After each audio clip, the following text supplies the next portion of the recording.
Onwards ये बहुत interesting chapter है जनरल पैथोलॉजी का, I think chapter number 5 of the Robins. So all of the my lecture is from the big Robbins. और उसमें जो है आप लोगों ने अगर जो भी है नोट डाउन कर लेना. कुछ डायग्राम्स हैं जो कहीं और से हैं, वो मैं आपको जस्ट कि आपकी अंडरस्टैंडिंग के लिए. अदरवाइज मेजर कंटेंट्स आपका सारा इसका जो है इस इन लेक्चर्स का इस chapter related that is from the Robins. तो we know कि cardiovascular system जो होता है it is a most important system. So its diseases is also very important because it is one of the major cause of morbidity and mortality. अगर आप around the society में भी अगर आप देखो तो आपको होगा जी फलां को जो है हार्ट अटैक हो गया, फलां की जो है उसको थ्रोम्बोसिस हो जाती है, उसके क्लॉट फॉर्मेशन हो जाती है. अच्छा जी जी फलां की जो है ब्लड वेसल्स ऑब्स्ट्रक्ट हो गई हैं, उसके गैंग्रीन हो गई है, उसकी एम्पुटेशन करनी पड़ी. सो अगर आप देखो तो हमारी मेजर डिजीजेज जो हैं एक नियोप्लेजिया कैंसर है जो आपका जो है मंडे को लेक्चर हुआ था वो, और कार्डियोवास्कुलर सिस्टम. ये एक मेजर ग्रुप्स हैं जिनके अराउंड आपकी होल सोसाइटी में डिजीजेस और is running, or it is one of the cause of the mortality. So in 2008 there is study of other form of the cardiovascular and it results in 35 to 40% death. It includes three major components, that is the heart, blood vessels and the blood. Blood is the most important component. Its major function is to provide oxygen and nutrients. In addition to that, the most important function of the blood is the removal of the cellular metabolism products. जो end products हैं उनकी removal is also important. This is why it is important because अगर ये सारे accumulate रहेंगे inside the body, inside the cell, it will cause the cell injury. They become injurious. So this is again a most important function of the blood. In addition to oxygen and nutrition delivery, removal of the waste product is very important function of the blood, and it is mostly composed of water and salt. Then it has the proteins which are the coagulation proteins. Then we have the cells which are the RBCs, WBCs and platelets. RBCs are red blood cells. हाँ जी, इसमें आपको क्या नजर आ रहा है? Anybody describe? क्या चीज नजर है? ब्लशिंग है. Very good. आपने अक्सर ये ऐसी ब्लशिंग देखी होती है जब फीवर हो रहा होता है, देखी है ना? इसको क्या कहेंगे? ब्लशिंग जो है, ब्लशिंग में क्या होता है? चलो इसको आप सोच कर रखो. अब ये देखो इसमें क्या हो रहा है, इस पिक्चर में क्या हो रहा है? साइनोसिस. क्या हो रहा है इस पिक्चर में? जस्ट जनरल पिक्चर है, नेट से ली हुई. क्या हो रहा है इस पिक्चर में? साइनोसिस. साइनोसिस हो रही है. क्यों हो रही है साइनोसिस? वजह, चलो वजह बता. ब्लड कॉम्प्रोमाइज हो रहा है. क्या हो रहा है ब्लड को? शाबाश शाबाश. हाँ शाबाश. क्या हो रहा है ब्लड कॉम्प्रोमाइज हो रहा है मैम, ऑक्सीजन की लेस डिलीवरी एंड क्यों वजह? शाबाश. हाँ ब्लड कॉम्प्रोमाइज हो रहा है. क्यों वजह? कंप्रेस हो रही है वेसल्स, रिंग की वजह, ऑक्लूजन हो रही है. Very good. अब आपने दोनों में एक ये देखो, इससे पहले हमने एक ये पिक्चर देखी, इसमें भी तो ब्लड एक्यूमुलेट हो रहा है ना, रेडनेस हो रही है, ब्लशिंग हो रही है. जब भी ब्लशिंग होती है तो आप क्या कहते हैं, वहां पर ब्लड फ्लो क्या होता है? इंक्रीज हो जाता है. यही होता है ना फीवर वगैरह में. इसमें भी क्या हो रहा है? इसमें भी आपका उस एरिया में ब्लड इंक्रीज हुआ है ना, ऑब्स्ट्रक्शन हो गई है ना. ये देखो ना इस एरिया में जो ये स्वेल, तो ये दोनों चीजों में आप कहते हो कि ब्लड की ऑब्स्ट्रक्शन हुई, ब्लड इंक्रीज हो गया इस पर्टिकुलर एरिया में. लेकिन दोनों की प्रेजेंटेशन आपने खुद बताई कि इट इज डिफरेंट. एक में क्या आ रहा है? रेडनेस आ रही है, ठीक है ना. और ऑक्सीजनेटेड और नॉन ऑक्सीजनेटेड का फर्क होगा ना. हाँ यही होगा. तो बस यही हमारा आज का टॉपिक है, इन दोनों चीजों के लिए. अब इसमें अगर फिंगर आफ्टर टाइटरिंग या हार्ट फेलियर के पेशेंट, इसमें ये वाली कंडीशन होती है. अगर कोई इन्फ्लेमेशन है, ब्लशिंग है, हाई ग्रेड फीवर है, फिर देन मस्कुलर एक्सरसाइज, तो इसमें कौन सी कंडीशन होती है, दिस वन। अब ये दोनों में क्या है, यही है कि इसमें दोनों में ब्लड फ्लो वहां पे इंक्रीज हो रहा है। तो लेकिन इन पैथोलॉजी इन दोनों चीजों के लिए फ्लो तो ब्लड का इंक्रीज हो रहा है, we are using the two different terms उसको। We so our first topic is the hyperemia and congestion. So at the end of this lecture you should able to define hyperemia and congestion, then you should show causes of congestion, mechanism of hyperemia and congestion, and then morphological different features different organs. अब जब hyperemia and congestion, उन दोनों जो first जो हमने picture देखी that is hyperemia, और जो सेकंड रिंग वाली पिक्चर है दैट इज द कंजेशन। इन दोनों में जो है आपके उस दैट पर्टिकुलर एरिया में ब्लड वॉल्यूम इंक्रीज हो रहा है within a tissue. So hyperemia and congestion को when we define it as a increase in blood volume within a tissue, but mechanism is different in both. अब first picture को आप लोग देखो और हम फर्स्ट पिक्चर से करते हैं। पेशेंट में क्या हो रहा है, रेडनेस हो रही है या नहीं हो रही? सो रेड ब्लड का मींस क्या होता है, जब रेडनेस हो रही होती है तो कौन सा टाइप ऑफ ब्लड होता है, ऑक्सीजनेटेड और डीऑक्सीजनेटेड?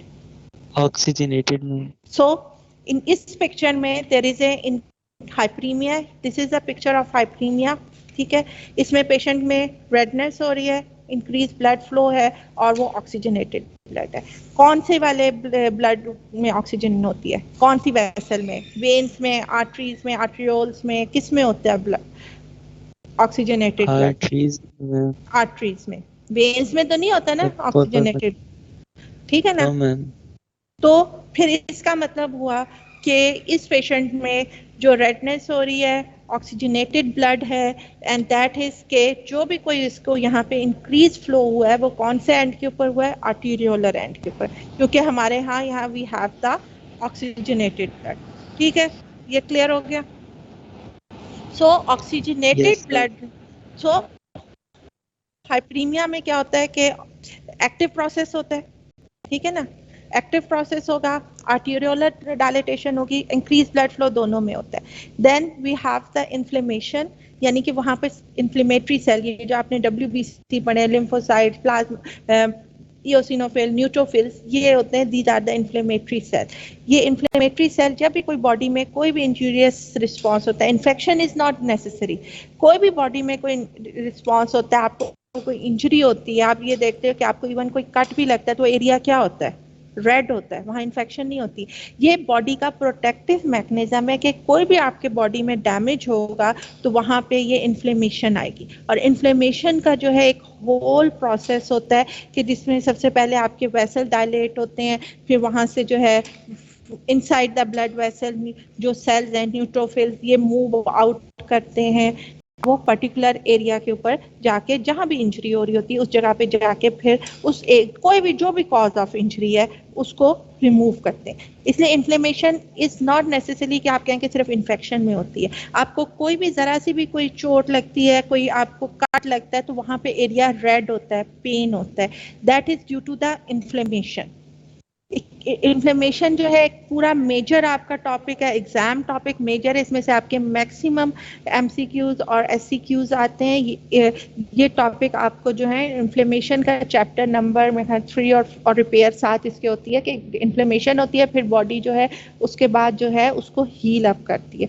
तो इन्फ्लेमेशन और रिपेयर का जो टॉपिक है ये आप HOD जो है प्रोफेसर इजाज आलम साहब, he is going to discuss with you. लेकिन मैं आपको एक बात बता दूं कि जो इन्फ्लेमेशन होती है इमीडिएटली उसको एक्यूट इन्फ्लेमेशन कहते हैं, उसके 5 साइन है which is called 5 cardinal sign. उसमें अब आप खुद सोचो कि जब आपको कट लगता है तो क्या क्या होता है, सोच के बताओ, शाबाश।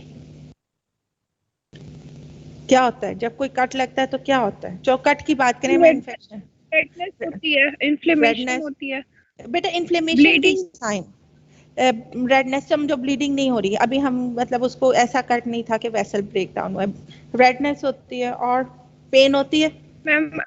इन सम केसेस पेन होती है और इन सम केसेस वहाँ पे इरिटेशन होती है, इरिटेशन। सो बेटा 5 कार्डिनल साइन ऑफ इन्फ्लेमेशन में स्वेलिंग भी होती है, वेरी गुड।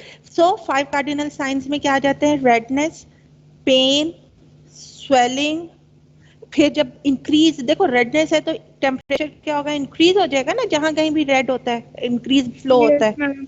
तो वहां पे Read आपका हो जाता है वो वहां पे आपका टेम्परेचर रेज हो जाएगा। और फिफ्थ वन ये कि जब आपको कट लगता है तो उसका लॉस ऑफ फंक्शन हो रहा होता है। ठीक है, तो ये 5 कार्डिनल साइंस ऑफ इन्फ्लेमेशन होते हैं। तो उसमें जो रेडनेस है that is the hyperaemia, sorry, तो रेडनेस इज द हाइपरीमिया। तो इसलिए मैं आप लोगों को ये सारी इन्फ्लेमेशन की स्टोरी सुनाई है कि रेडनेस जो है, hyperaemia is one of the component of the inflammation. उसमें जो है आपके, क्योंकि रेडर आर्टीरियोलर एंड के ऊपर डायलेटेशन होगा, ऑक्सीजनेशन, ऑक्सीजनेटेड ब्लड होगा, तो sir these are the features of the hyperaemia. इसमें अब कोई कट लगा है, एक्टिव प्रोसेस है, तो it is the active process. अब ये आपको चीजें याद हो गई हाइपरीमिया में, कि हाइपरीमिया में एक्टिव प्रोसेस होगा, रेडनेस होगी क्योंकि ऑक्सीजनेटेड ब्लड होगा, आर्टीरियोलर एंड के ऊपर होगा, और इसमें मोस्ट कॉमनली ये होता है कि कोई भी साइट ऑफ इन्फ्लेमेशन में या फिर कोई आपके एक्सरसाइजिंग मसल है, फीवरिश है, तो उसमें होता है। अब जो बाकी डिटेल्स हैं कि क्या किस तरह ब्लड वेसल्स डायलेट होती हैं, ये सारा कुछ हम लोग जो है इन्फ्लेमेशन में आपके साथ डिस्कस करेंगे। अब इसी से मिलता जुलते जो दूसरी पिक्चर थी, ये देखो, ये हाइपरीमिया। इससे जो दूसरी पिक्चर थी जिसमें हमने ऑब्स्ट्रक्टेड रिंग की बात की थी और आपके एक कोलीग ने कहा था कि जी साइनोसिस हो रही है, तो ही इज राइट, वहां पे साइनोसिस हो रही है, उसको हम उस प्रोसेस को कहते हैं कंजेशन। कंजेशन हम यहाँ पर डिटेल से डिस्कस करेंगे। अब दोनों में इसलिए हम ये दोनों इकट्ठे करें क्योंकि दोनों में जो है फ्लो ने इंक्रीज हुआ है, पर्टिकुलर एरिया में टिश्यू में फ्लो इंक्रीज हुआ है, लेकिन हाइपरीमिया में सर्कमस्टांसेस और होते हैं, उसके आगे कॉन्सिक्वेंसेस, आउटकम जो है वो डिफरेंट होती है। वेयर एज अगर कंजेशन है तो उसके आउटकम और उसका सारा प्रोसेस जो है वो डिफरेंट है। अब कंजेशन क्या है, आपने रिंग पहनी तो पैसिव प्रोसेस है, मतलब कोई ऑब्स्ट्रक्शन हुई है, कोई उसमें कोई एक्टिव प्रोसेस नहीं हुआ कि वहां पे कोई वेसल्स की डायलेटेशन नहीं हुई, बल्कि एक आपने प्रेशर पुट ऑन किया, दैट विल रिजल्ट इन के वहां पे इंक्रीज फ्लो हो गया। So that is the process जो है, that is the passive process. फिर क्योंकि हमारी सुपरफिशियली वेन्स ही होती है इजीली जो आप उसको ऑब्स्ट्रक्ट कर सकते हैं, तो Venus, mostly it occurs on a venous blood flow. और क्योंकि वीनस एंड पे कौन सा ब्लड होता है, वीनस एंड पे कौन सा, डीऑक्सीजनेटेड, तो टिश्यू की कलरेशन कैसी हो जाएगी, ब्लू, जो है ब्लू होगी, टिश्यू स्किन के ऊपर ब्लू हो गई, और जब इनसाइड द बॉडी वो डार्क रेड कलर होता है। ब्लड का ओरिजिनली जो डीऑक्सीजनेटेड ब्लड होता है वो ब्लू कलर का नहीं हो जाता। ये कई दफा कई स्टूडेंट कहते हैं कि शायद नहीं बेटा, जो वेन्स में ब्लड ब्लू नहीं होता, वेन्स में आप जो ब्लड बेटा डार्क रेड होता है। आपने ब्लड सैंपल दिया किसी ने कभी? Yes, ma'am. तो वो किस कलर का होता है? डार्क रेड होता है ना, Okay. ब्राइट रेड नहीं होता। जो ऑक्सीजनेटेड ब्लड होता है ना वो ब्राइट रेड होता है। तो आप बेटा वीनस सैंपल दे रहे होते हैं, आप आर्टीरियल सैंपल नहीं दे रहे होते। जब भी आप कोई ब्लड टेस्टिंग के लिए सैंपल देते हैं आप वो वीनस सैंपल देते हो, वो आर्टीरियल सैंपल नहीं होता, क्योंकि आर्टरीज तो डीप डाउन होती है और वो काफी पेनफुल किस्म की होती है, उसके लिए तो काफी डीप जाके उसको सैंपल लेना होता है। ये जो आपकी सुपरफिशियल सारी होती है, आप वीनस सैंपल दे रहे होते हैं, and that is the dark red colour. तो इसलिए स्किन के ऊपर जो है वेन्स ब्लूइश जो है ना, लाइट रिफ्लेक्शन की वजह से ना ब्लूइश कलर देती हैं। अदरवाइज जब inside the organ deoxygenated blood जहां भी एक्यूमुलेट होगा वो ऑर्गन डार्क रेड जो होता है ना, डीप रेड, वो कलर हो जाता है। सो कंजेस्टेड टिश्यू अगर स्किन के ऊपर है तो वो आपको ब्लूइश अपीयरेंस देगा, जैसे कि वो रिंग वाली फिंगर में हमने देखा था। और जब डीपर टिश्यू में होंगे, लिवर में, लंग्स में, तो वो डार्क रेड कलर की जो है अपीयरेंस देगा, और इसमें जो है डीऑक्सीजनेटेड ब्लड होते हैं। So this is the difference between hyperaemia and congestion. अब आप लोगों को ये हो गया क्लियर कि दोनों में क्या डिफरेंसेस हैं या नहीं हुए? yes ma'am. मैम ये जो सेकंड पॉइंट है, for example cardiac failure and isolated Venus congestion, ये एक्सप्लेन कर दें थोड़ा सा। हाँ जी बेटा, देखो हमने हाइपरीमिया में कहा था कि या तो कोई मसल में ब्लड फ्लो इंक्रीज हो रहा है या कोई इन्फ्लेमेशन हो रही है। कंजेशन की कॉज होती है कार्डिक फेलियर। कार्डिक क्या है?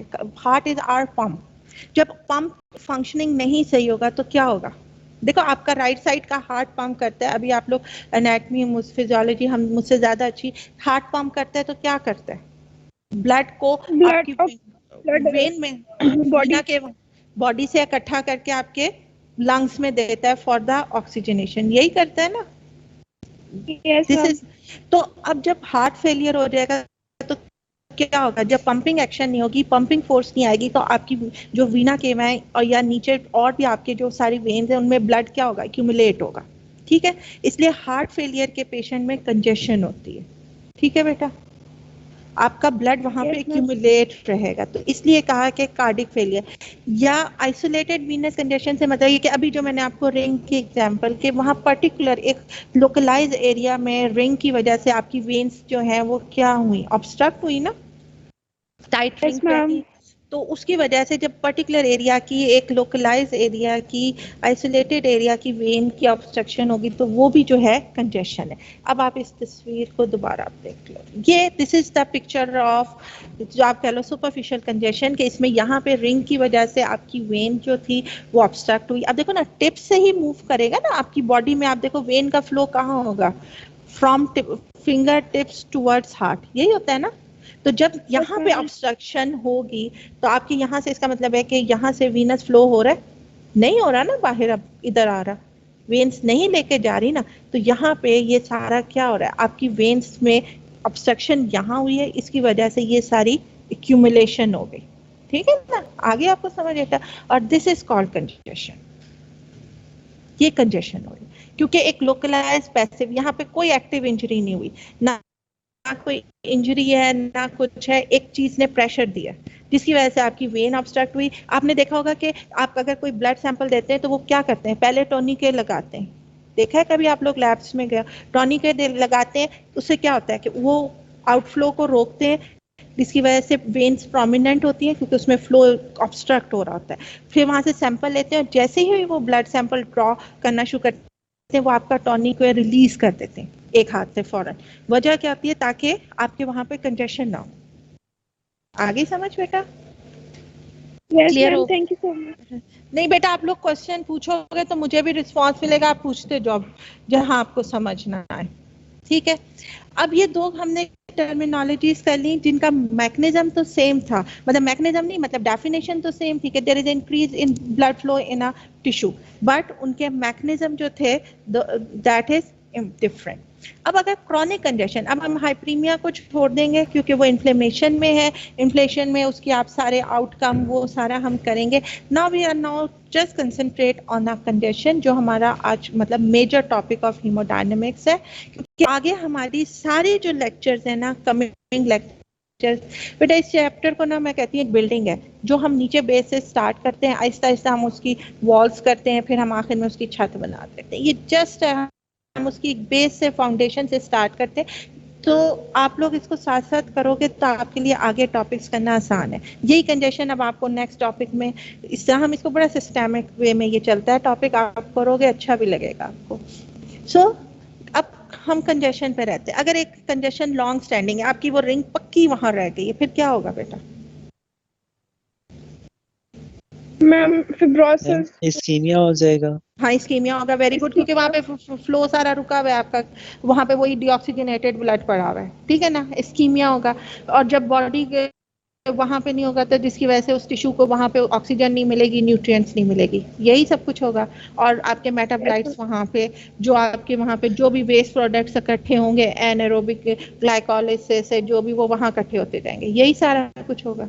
जब ये सारा कुछ होगा तो उसका ट्रांसपोर्ट बंद हो जाएगी मटेरियल्स की, फिर क्या होगा, टिश्यू की क्या हो जाती है, जब नेक्रोसिस हो डेथ जाएगी मैम। नेक्रोसिस हो जाएगी। Necrosis is basically a tissue death in a living tissue. Living tissue में जो टिश्यू डेथ होती है उसको नेक्रोसिस कहते हैं, तो वहां पे आपकी उस टिश्यू की डेथ हो जाएगी, नेक्रोसिस हो जाएगी। अब जब भी कभी आप अगर देखो आपको कोई इंजरी होती है, वहां पे आपका डेड टिश्यू होता है, थोड़े दिनों के बाद क्या बन जाती है वहां पे, कोई चोट लगी होती है, बचपन में लगी होती है, सारा क्या होता है वहां पे, चोट लगती है ना, कट लगता है, उसके बाद क्या बन जाता है, स्कार बन जाता है ना, स्कार बनता है। और स्कार का अगर आप देखो तो उसका बाकी स्किन टोन से भी कलर डिफरेंट होता है ना, शेप शक्ल भी Dead उसकी skin. Different, yes ma'am. Dead उस वो होती है बेटा फाइब्रोसिस। अगर लार्ज स्कार हो, जैसे आप लोग बचपन में बड़ी बड़ी चोटें लगवाते हो, बाद में आईडी कार्ड का निशान, आपकी आइडेंटिफिकेशन बनती है, फोरहेड के ऊपर स्कार मार्क, यही बनता है ना सब अक्सरियत आप लोगों की आईडी कार्ड के ऊपर Yes, ऐसी ma'am. तो बेटा वो क्या होता है, क्योंकि जब एक्सटेंसिव डेड टिश्यू होगा तो बॉडी, वहां पे सेल डैमेज होंगे, जो क्लोज वुंड होता है उसमें तो सेल्स जो है दोबारा रीग्रो कर जाते हैं, ठीक है। लेकिन जब एक्सेसिव डेड टिश्यू होता है, बॉडी के ये मैक्रोफेजेस, आपने वर्ड सुने होंगे, सेल वो क्या करते हैं, वो खाते हैं, ठीक है ना, टिश्यू में जो भी डेड टिश्यू होता है ना, मैक्रोफेजेस वो सारा डेड टिश्यू खा लेते हैं, और फिर बॉडी का रिस्पॉन्स ये आता है कि वो हीलिंग करता है विद द फाइब्रस टिश्यू। वो फाइब्रस टिश्यू वही होता है जो आपको लाइट कलर का अपने स्किन में, जिसको आप स्कार कहते हैं, that is the fibrous tissue. तो अब क्या होगा, टिश्यू की डेथ होगी और वहां पे उस ऑर्गन, अगर किसी ऑर्गन में होगा तो क्या होगा कि वहां पे फाइब्रस टिश्यू बन जाएगा। यानी उस फाइब्रस टिश्यू में अगर आप स्किन पे भी तो देखो, उसका कलर आपकी नॉर्मल स्किन से डिफरेंट होता है, वहां पे आपके कोई हेयर्स नहीं ग्रो कर रहे होते, कुछ नहीं कर रहे होते। जैसे आपके हेड पे भी कई जगह लड़कों के तो स्पेशली होते हैं कि वो स्कार एरिया में कोई हेयर ग्रो नहीं होती, हेड पे होता है या नहीं होता, या है ना, आप लोगों के Yes, आईब्रोज पे ma'am. जिनके लगे होते हैं, तो वो क्या होता है, क्योंकि फाइब्रस टिश्यू में कोई नॉर्मल आपका स्किन के जो अपेंडेजेस होते हैं ये नहीं प्रेजेंट होते। तो सेम चीज को अप्लाई करो कि जब अगर हमारे किसी वाइटल ऑर्गन में टिश्यू डेड होगा और बॉडी वहाँ रिस्पॉन्स करके फाइब्रस टिश्यू बनाएगी, तो क्या वो नॉर्मल फंक्शनिंग कर रहे होंगे, वो नहीं कर रहे होंगे ना सेल्स। अगर आप समझो कि किडनी में हुआ है या लंग्स में हुआ है, तो उस एरिया के सारे एल्वुलाई तो खत्म हो गए ना, वहां तो फाइब्रस टिश्यू रह गया। तो यानी कि आपके अब नंबर ऑफ एल्वुलाई उस लंग में कम हो गए कि नहीं हो गए, हो गए। तो ये इसकी Yes, जो ma'am. है क्रॉनिक की ये सबसे बड़ी एक कॉम्प्लिकेशन आ जाती है कि टिश्यू डेथ होती है और वहां पे फाइब्रोसिस होती है। क्रॉनिक टर्म अगर आप देखो तो इसमें भी मेंशन हुआ है, chronic means long standing, chronic means long standing. एक होती है एक्यूट, अब जैसे आपने रिंग की या मैंने आपको टॉनिक वे की एग्जांपल दी कि आप जब भी ब्लड सैंपल देते हो, वो क्या होता है, वो एक्यूट कंजेशन होती है कि हम थोड़ी देर के लिए करते हैं, रिंग में हो रही है, आप उसको कट डाउन कर देते हो, ये एक्यूट कंजेशन होती है। और एक्यूट कंजेशन को जो है आप जो है उसके बाद अगर वो रिमूव हो जाए तो आपका थोड़ी बहुत उसमें आएंगी, अदरवाइज जो भी चेंजेस आएंगी वो मैं भी आपको बताती हूँ। लेकिन जब अगर लॉन्ग स्टैंडिंग है, परसिस्टेंट है कि वो रिंग कट ही नहीं रही, कट नहीं रही, तो क्या होगा, आखिर में वो टिश्यू डेड हो जाएगा, आपकी उंगली गैंग्रीनस हो जाएगी, यही होगा ना। तो इस यही चीज को आप इंटरनल ऑर्गन्स के ऊपर अप्लाई करो। सो क्रॉनिक में आपके टिश्यू डेथ आ जाएगी और फाइब्रोसिस आ जाएगी। लेकिन अगर एक्यूट है, एक्यूट को आप अगर अब उस पिक्चर के ऊपर हम वापस चले जाएं, एक्यूट में यहाँ क्या हुआ, स्वेलिंग हुई ना या नहीं हुई। अगर ये इमीडिएटली अभी आपने रिंग फंसी, आप कटवा लोगे इसको, लेकिन क्या हुई इमीडिएटली, क्या हुई इसमें, आपको क्या नजर आ रहा है, टेम्परेचर। स्वेलिंग। Yes, ma'am. नहीं, स्वेलिंग हुई भी है ना, स्वेलिंग। तो swelling is basically oedema. So acute की कॉम्प्लिकेशन क्या होगी, एडिमा। इसकी एक एग्जांपल मैं जो वैसे देती हूँ, क्या होता है जब आपके अगर लॉन में, आपने बचपन में सबने हमने ये काम किया, लॉन में पाइप जो होता है लगा हुआ होता है, टैप के साथ उसको कस के बंद करते हैं और आगे से हम बंद कर देते हैं, जो जिससे पानी जहां से निकल रहा होता है, जब हम वाटर होस को बंद कर देते हैं, ये बचपन में हम सब करते हैं। फिर क्या होता है, थोड़ी देर के बाद मुख्तलिफ जगह से पानी निकलना शुरू हो जाता है या नहीं, पाइप में क्रैक्स आके, एक्सपीरियंस किया कभी बचपन में, पाइप लगा हुआ है नो मैं लॉन में, पाइप लगा के बेटा सबने किया, मोटरसाइकिल पे धो रहे होते तो क्या कर रहे होते, आगे उंगली रख के उसको ऑब्स्ट्रक्ट कर रहे होते हैं ना, पाइप के आगे मोटरसाइकिल जब धो रहे होते हैं तो ऑब्स्ट्रक्ट कर रहे होते हो ना, तो प्रेशर पीछे इंक्रीज हो रहा होता है, तो वहां से पाइप में से फिर पानी निकलने लगता है, दैट इज एडिमा। और थोड़ी देर के बाद जो है ना, वो जब बड़ा हो जाता है तो उसमें से जो अगर कोई थोड़ी बहुत फंगस पाइप में लगी होती है वो भी निकलने लगती है, दैट इज कि उसमें हेमरेज हो जाती है, कि वो वैसे वहां से बर्स्ट हो जाती है। ठीक है, तो एक्यूट की जो है आपको ये दो कॉम्प्लिकेशन इस तरह याद कर लो कि अगर आप ऑब्स्ट्रक्शन करोगे तो फर्स्ट देयर इज एडिमा, कि सिर्फ फ्लूइड निकलेगा, ऊज आउट होगा, क्योंकि वहां पे कलेक्शन हुई है, प्रेशर इंक्रीज हो रहा है हाइड्रोस्टैटिक, वहां एडिमा होगा। और अगर वो कॉन्टिन्यूसली रहेगा तो वो जो है वेसल बर्स्ट हो जाएगी और उसमें से हेमरेज हो जाएगा। तो उसको जब वेसल रप्चर हो जाती है, that is called haemorrhage. So acute अगर कंजेशन है, इमीडिएटली जो कंजेशन होती है, इसलिए आप अगर देखो तो फिर जब इस तरह एक्यूट कंजेशन आप होती है तो वहाँ पे छोटे छोटे आपको हेमरेजिक स्पॉट्स नजर आते हैं स्किन पे, वो भी मैं आपको बताऊंगी वो क्या होते हैं, पेटिकियल हेमरेजेस कहलाती है। सो दिस इज इसकी एक्यूट कॉम्प्लिकेशन आ जाती है एडीमा एंड हेमरेज। अब जो नेक्स्ट टाइम हमने टॉपिक्स पढ़ने हैं वो है एडीमा और हेमरेज, ठीक है जी। कंजेशन की, एक्यूट कंजेशन की जो कॉम्प्लिकेशन है that is the oedema and haemorrhage, वो करनी है। जो क्रॉनिक है that is the tissue death, necrosis और फाइब्रोसिस। फाइब्रोसिस आप रिपेयर के चैप्टर में करोगे इन्फ्लेमेशन के साथ, और टिश्यू डेथ जो है अब आपका चैप्टर स्टार्ट होगा सेल इंजरी का, आई थिंक ऑन सैटरडे, वो आप लोग स्टार्ट करोगे, उसमें टिश्यू डेथ निक्रोसिस डिटेल से करोगे। हम यहाँ पे एक्यूट कंजेशन की जो दो आगे फर्दर कॉम्प्लिकेशन है एडीमा और फोकल और हेमरेज, वो हम नेक्स्ट टाइम डिस्कस करेंगे। अब हम जब कंजेशन होती है, अब हम स्किन के ऊपर बात नहीं कर रहे, इंटरनल ऑर्गन्स में जो मोस्ट कॉमनली जहाँ पे इंक्रीज ब्लड फ्लो होता है वहाँ पे चांसेस ऑफ कंजेशन इंक्रीज है। उसमें आपका लंग मोस्ट इंपॉर्टेंट ऑर्गन है, लिवर है, किडनीज हैं। तो जब भी इसमें आपकी कंजेशन में क्या होता है कि अगर हम ग्रॉसली देखेंगे तो कट सरफेस जो होगी, मैंने आपको कहा था कि मॉर्फोलॉजी में दोनों चीजें आती हैं, ग्रॉस भी और माइक्रोस्कोपी भी। सो कट सरफेस के ऊपर आपको एक अपीयरेंस, ये देखो डार्किश कलर की, अभी आप ग्रॉस देख कर आए हुए हो एनाटॉमी में नॉर्मल वाली, ये अब आपको एक वेट अपीयरेंस देगी। ये लंग का कट सरफेस है और इसका वेट इंक्रीज होगा लंग का, और उसमें से ब्लड ऊज आउट होगा बिकॉज ऑफ द कंजेशन। अब क्या होगा अगर तो वो क्रॉनिक प्रोलॉन्ग कंजेशन है तो वहाँ क्या हो जाएंगे, एल्वुलर सेप्टा थिकेंड हो जाएंगे, फाइब्रोसिस होगी। और फिर हमने अभी कहा था एक्यूट की क्या कॉम्प्लिकेशन पड़ी थी, एक्यूट कंजेशन की दो कॉम्प्लिकेशन क्या बताई थी complication, edema and focal hemorrhage. Haemorrhage. Haemorrhage जो है देखो एडीमा होगा आपकी, यहाँ पे ये एल्वुलर स्पेसेस हैं, एल्वुलर स्पेसेस में एडीमा होगा, आपकी ऑक्सीजनेशन डिस्टर्ब हो जाएगी, ठीक है। हेमरेज में क्या यहाँ पे आएगा, आरबीसी, आरबीसी आएंगे। जब कहीं भी कोई एबनॉर्मल सेल आते हैं उनको ईट अप करने कौन आता है, Macrophages. मैक्रोफेजेस। अब मैक्रोफेजेस अब आरबीसी को एनगल्फ कर लेंगे। आरबीसी में क्या क्या कंपोनेंट्स होते हैं, हीम और ग्लोबुलिन होते हैं ना बेटा, वो ब्रेक डाउन Yes, होंगे। ma'am. और फिर जो हीम है, आयरन है, उसकी आगे मेटाबॉलिज्म होगी, तो हीम की जब मेटाबॉलिज्म होती है तो क्या बनता है आयरन की, Heme अभी proteins. नहीं बेटा, आयरन ब्रेक डाउन होगा, बिलीरुबिन, ये नहीं सारे किए थे, Oh, haemo okay. Yes, ma'am. Yes, ma'am. Bilirubin बनेगा, बिलीरुबिन ये करते आखिर में बनेगा हीमोसिड्रिन बनेगा, ठीक है। तो अब मैक्रोफेजेस के अंदर क्या रह जाएगा, प्रोटीन्स, ग्लोबुलिन और आयरन जब मेटाबॉलिज्म हो जाएगी तो हीमोसिड्रिन। तो जब मैक्रोफेजेस जिनमें आरबीसीज उन्होंने किए हुए होते हैं तो आखिर में एंड में हीमोसिड्रिन रह जाता है। So those macrophages which are is having the hemosiderin, those due to the phagocytosis of RBCs alveolar spaces में उनको heart failure cells कहते हैं। These are the macrophages which are laden with the hemosiderin due to the phagocytosis of RBCs. These are called heart failure cells. Heart failure cell इसलिए कहते हैं क्योंकि pulmonary congestion जो है वो रिलेटेड होती है due to the left heart failure.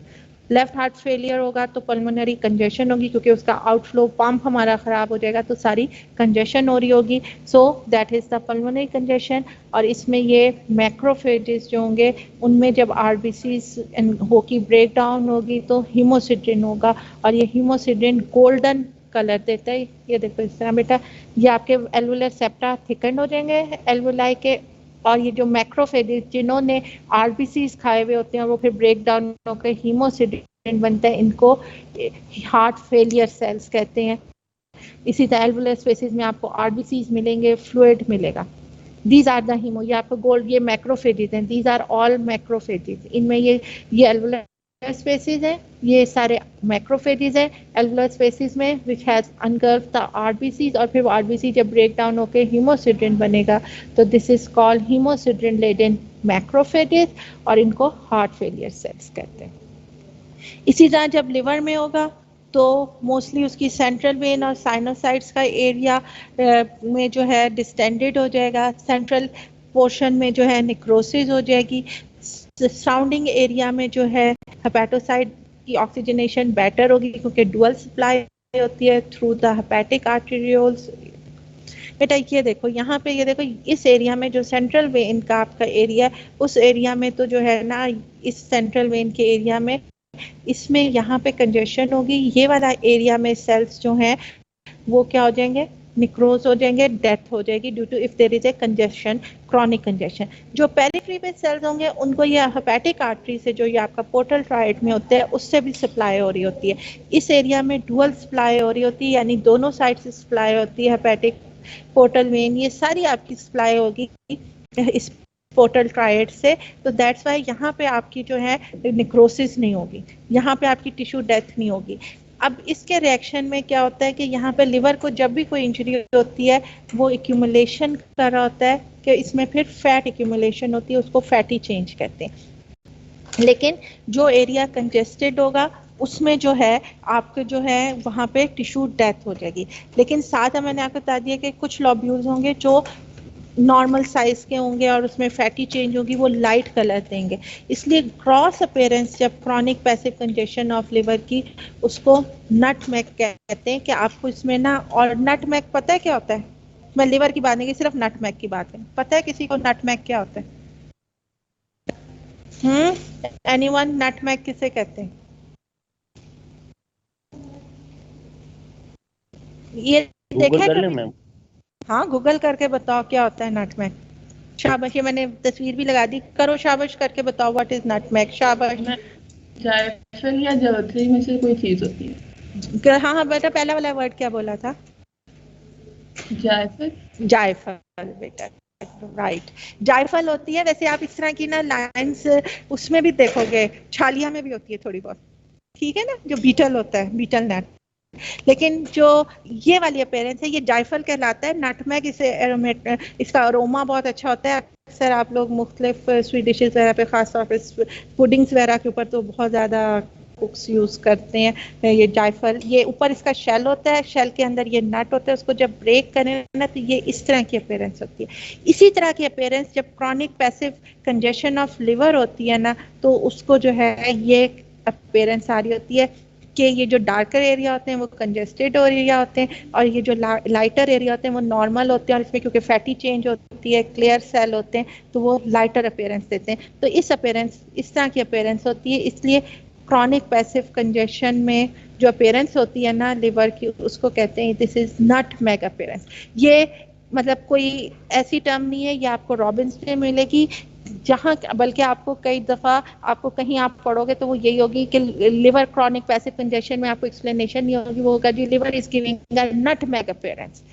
इस अपीयरेंस को नटमेग अपीयरेंस ही कहते हैं, ठीक है। It is the nutmeg appearance, ये आप लोगों ने देख लिए। सो क्रॉनिक पैसिव कंजेशन में लिवर की ग्रॉस अपीयरेंस नटमेग अपीयरेंस होती है।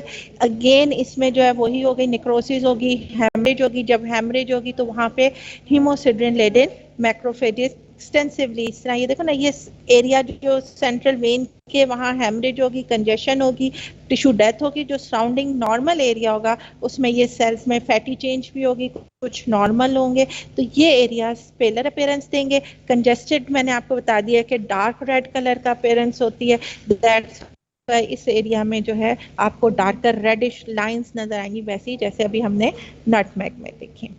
जो क्रॉनिक पैसिव कंजेशन होती है वो अगेन वो भी हार्ट फेलियर से, वो राइट साइडेड हार्ट फेलियर से एसोसिएटेड होती है, तो इसको कार्डिक सिरोसिस भी कहते हैं। सिरोसिस का टर्म आपने कई दफा सुना होगा बेटा, वर्ड सिरोसिस हो गया, फलां पेशेंट को सिरोसिस हो गया, सुना है या नहीं सुना?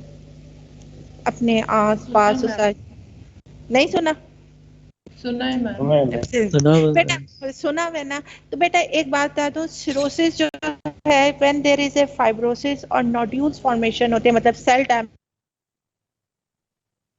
और वहाँ पे फाइब्रोसिस होकर वो नोड्यूल्स फॉर्म कर देंगे, उसके लिए टर्म यूज करते हैं सिरोसिस। फिर अब आपने कई दफा जो सुना होगा जी फलां को हेपेटाइटिस बी हुआ था तो उसको सिरोसिस हो गया।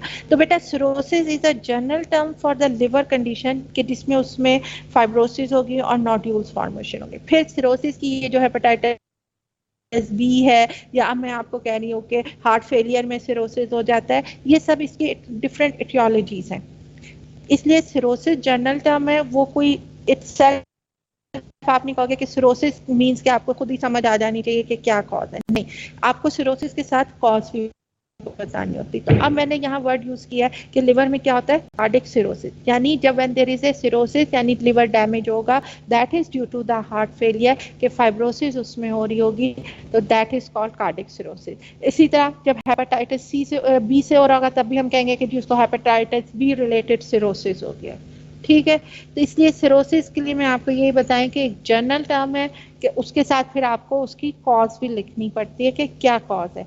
अगर खाली सिरोसिस मींस कि वहां पर लिवर डैमेज हो गया, अब उसकी क्या अंडरलाइंग कॉज है, ये मतलब सिर्फ एक general liver damage, liver cell hepatocyte death along with fibrosis को शो करता है, लेकिन आपको साथ फिर कॉज बतानी पड़ती है। तो अब जब हार्ट फेलियर जो होता है, क्योंकि राइट साइडेड जब हार्ट फेलियर होता है तो बैक प्रेशर इंक्रीज होगा, सेंट्रल वेन में, पोर्टल, इस सारे एरियाज में, तो उससे क्या होगा, देयर इज ए कंजेशन, और कंजेशन के बाद टिश्यू डेथ होगी और वहाँ पे फाइब्रोसिस होगा।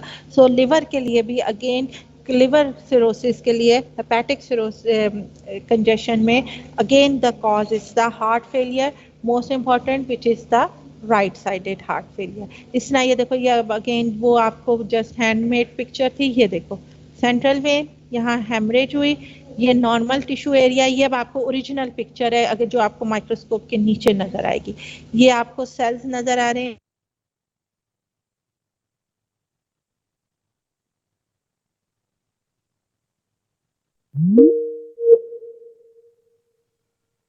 क्योंकि आपके अब सारे टीचर्स लेक्चर रॉबिन से देंगे। ठीक है जी बेटा, किसी और का कोई क्वेश्चन? एनीवन? कोई बेटा आपको अगर स्टिल कोई कंफ्यूजन है तो बता दें। मैम वो जी